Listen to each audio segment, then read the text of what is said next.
Papai Pig! O que, George? O senhor tem certeza que nós estamos no caminho certo?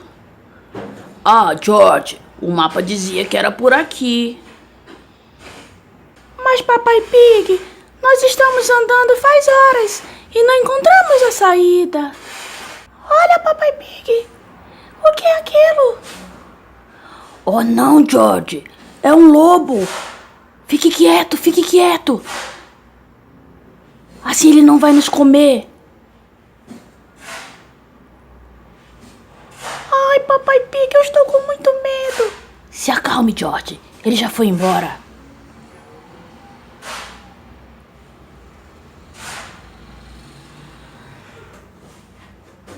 Eu quero minha mamãe. Eu estou com saudade da minha mamãe. George, pare com isso. Papai!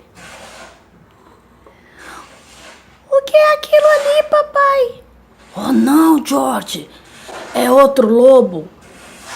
Ah, meu Deus, aonde nos metemos? Essa floresta está cheia de lobos. Fique quieto novamente.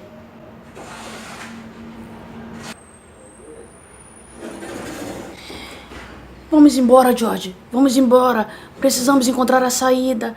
Ai, papai, é tudo que eu quero. Vamos, George. Vamos ver se nós encontramos a saída. Ai, papai, eu quero minha mãe. Eu estou com muita saudade, eu quero meu dinossauro. Ah, George, dinossauro é essa hora? Ah, meu filho, pare com isso. Oh, não. O que é aquilo? O que é aquilo? Ai, Papai Pig, o que é aquilo? Essa não, George. É um fantasma. Nós estamos numa floresta mal assombrada. Ai, Papai Pig, eu quero minha mãe. Eu não quero mais ficar aqui, papai. Eu não quero mais ficar aqui, papai. Eu quero ir embora. Ah, George, só faltava essa. No meio dessa floresta mal assombrada, uma carruagem.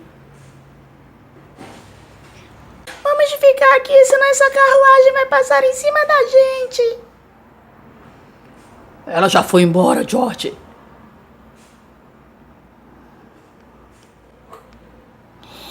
Ai, papai, vamos embora. Vamos, meu filho. Vamos dar um jeito de encontrar a saída dessa floresta. Ainda bem que o João Miguel não veio com a gente, né, papai?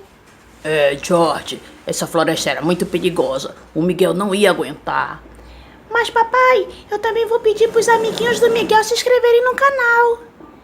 Amiguinhos, se inscreva no canal. E se você gostou, deixe seu like. Tchau! Tchau, gente.